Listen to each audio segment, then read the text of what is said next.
My guest today is Andy Cross. Andy, how you doing? Oh, fantastic. Thank you very much. You're an Azure guy, right? Yeah. More specifically, you're an Azure Big Data guy. Is that a Data fair statement? guy. Yeah, that's right. So, Tell me about your experience with Azure Big Data. So I think that we had a very interesting experience. I started a company 4 years ago when Azure was brand new, and that company was called ElastiCloud. And we decided that the interesting thing about Azure was the ultimate scale, the infinite scale that you can get to with Azure. And we would do all kinds of distributed compute around Azure. Big things in Azure, very cool things, right?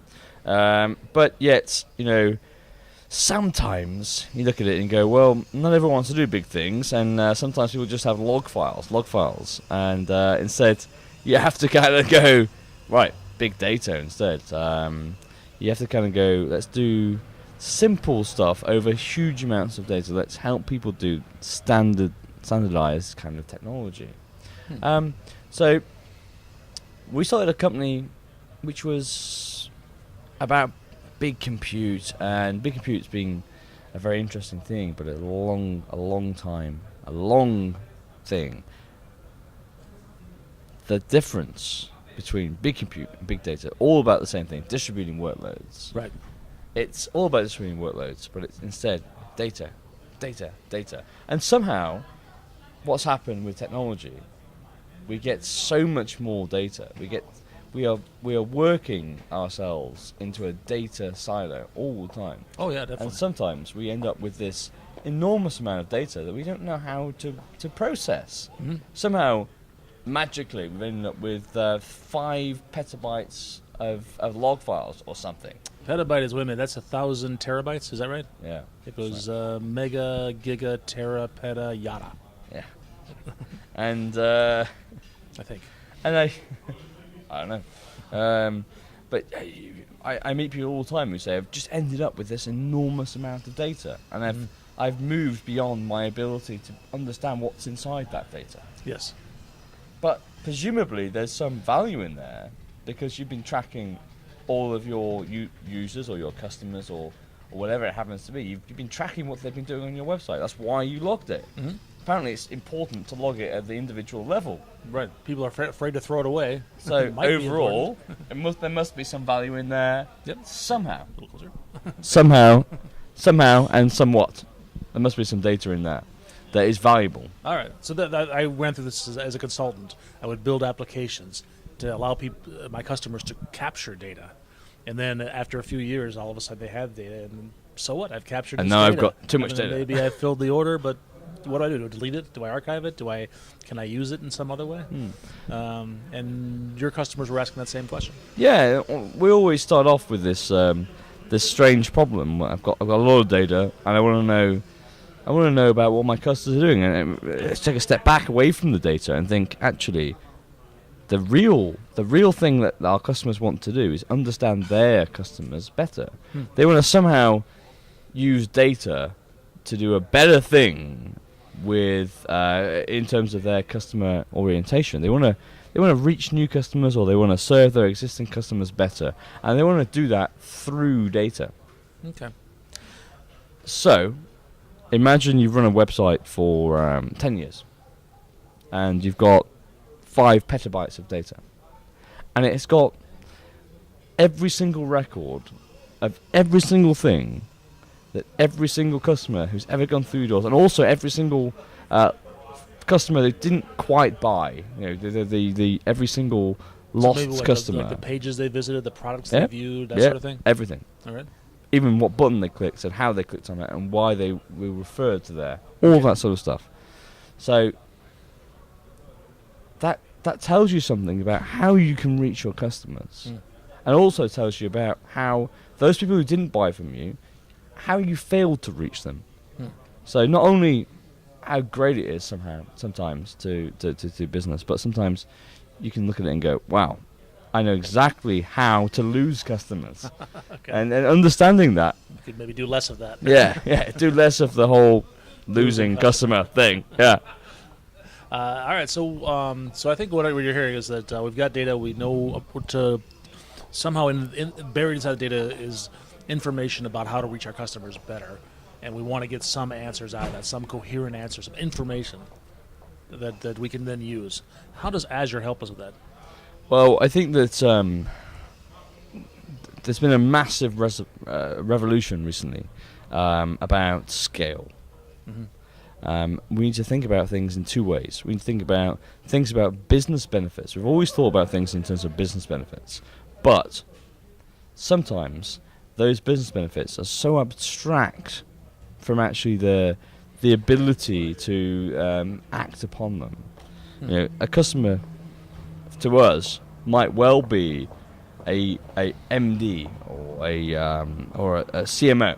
They might come to us and ask us a question that they're our customer, because we're tech guys. So we go, we're tech guys, but the MD comes to us, or the marketing person comes to us and asks us a strange question. The question that they ask probably involves how we understand our customers better. That's all boils down to how we can understand and sell better to those people. Whereas the previous way of looking at data is that it's an overhead. You know, we have this data that we have to try and parse somewhat. You know, and we do some work with it. When we look at it as a business benefit, something which gets us closer to data, we change from an overhead of compute that sits at rest in a database to something which is a valuable proposition for the business. We can somehow make more money through the data that we already hold about our existing customers. So we can either service those existing customers better, or we can maybe learn about new customers based on what previous customers used to do. And that's where Azure starts to come into it, right? So we can do at-scale parsing of logs, Hadoop, HD Insight kind of workloads. Sometimes that's incredibly useful just to be able to parse over text files line after time. Well, back up a second. Hadoop is what? Hadoop is a great open source framework to be able to reason around data at enormous scale. Okay. So it's not just about data. It's not just about machines. It's about trying to reason about that. Okay. Right. And HD Insight is the implementation of that on Azure as a managed service. So Hadoop is a kind of hard thing. Anyone who's watching the show and has tried to do Hadoop ever, even on their own machine, realizes actually it's really hard. It's really hard work. It's really, really tough to configure Hadoop for anything. There's lots and lots of config files, left, right, and center. It's really, really tough stuff. But when you go into a cloud environment, you don't expect that, right? So, David, do you expect to have to manage text files for configuration when you go to the cloud? Like I want that stuff abstracted away from me. I want it to be simple. I want to click and say run. Yeah. And that's where HD Insight starts coming into it. Okay. So HD Insight lets you sort of start thinking about, I just want to have 100 machines that can work out this simple thing for me. Okay. I've done it on one machine. I want to do it on 1,000 machines. Off we go. That's where HD Insight starts to play. And HD Insight is great, and the team that built that are fantastic. Really, really clever guys. And the way that Hadoop works on the shore is unbelievably good from where we started, and actually actually I never thought it would be as good as it is right now. But HD Insight is just like one thing, right? So that's just at scale, at enormous scale. When you need brute force, you do HD Insight. You might want to do something a little bit different. You might want to use your machines that you're applying over data to do something together that reasons over your data and reasons over your business. And that is roughly what we call machine learning. So Azure, Microsoft have done this great job of building out a brand new service called Azure Machine Learning. And you use a graphical interface that abstracts you away from some of the boring parts of machine learning, actually some of the interesting parts, but also some of the boring parts of that, and just says, I want to use this type of algorithm to reason over this type of data. Well, maybe you've got a little bit of experience before then, and you can work out which algorithm you want to choose. But out of the box, you just drag and drop things, and click a button, and off you go. You're reasoning around that data in a brand new way. Just as we started to do with HD Insight, with Hadoop at massive scale. Okay. Now we're doing in machine learning. What's the output of machine learning? Is it reports? Is it a more refined algorithm? What is it? So, by and large, big data is slightly naive in that you get text files in, or raw text in, and raw text out. And sometimes you get the same thing with machine learning. You get raw text in and raw text out, just text files. And So then you've got to do some organized? work, like maybe with Azure Data Factory, to actually push that data from a text file into a SQL database, something like that. But that's not the really useful thing.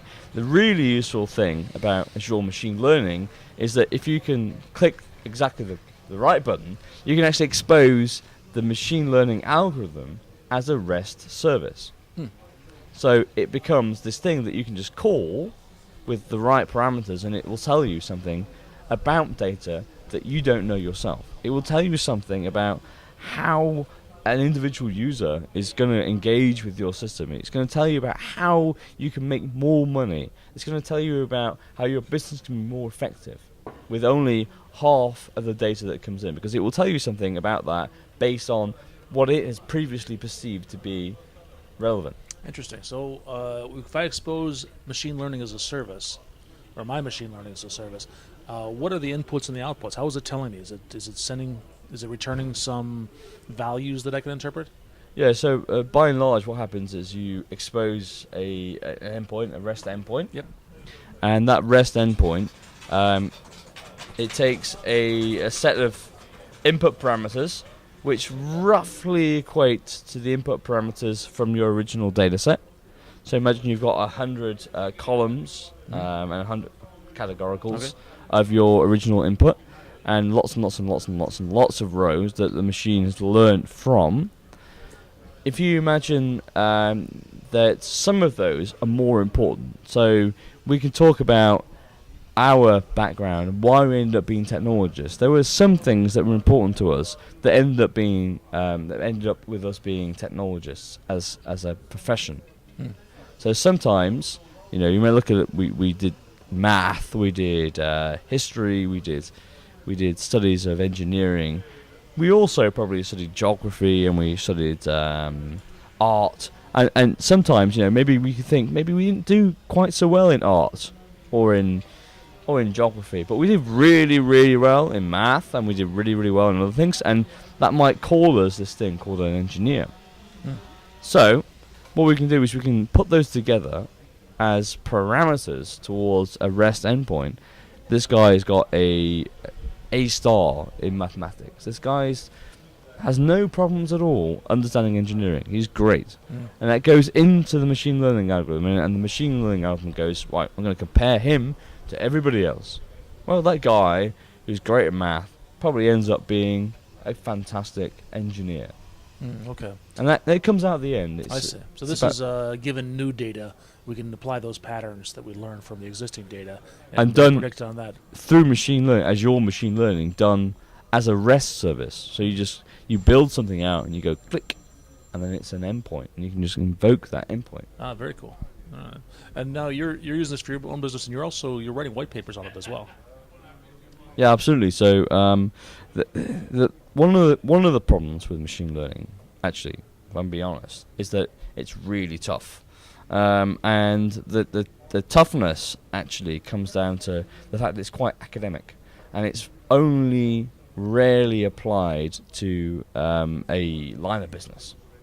So what we're trying to do at Elasticloud is we're trying to build line of business example applications with Azure Machine Learning that says if you were in e-commerce, if you're trying to sell clothes to people all around the world, this is how you understand people who want to buy clothes. Okay. And it takes it slightly away from academia and applies it to what you might want to do in the real world. And that, I think, is where engineering starts coming off. You go, well, that's very useful, so I'm going to do that myself. Okay. That's very cool stuff. Let's say some of our viewers want to learn more about this. Can you provide some resources?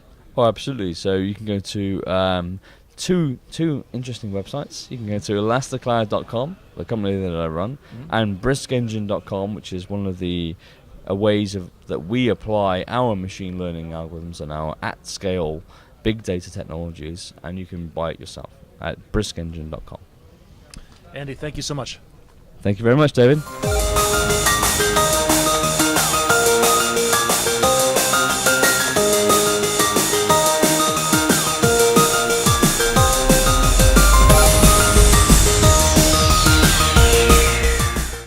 I've known David for 3 years, and I hope that I'm his friend.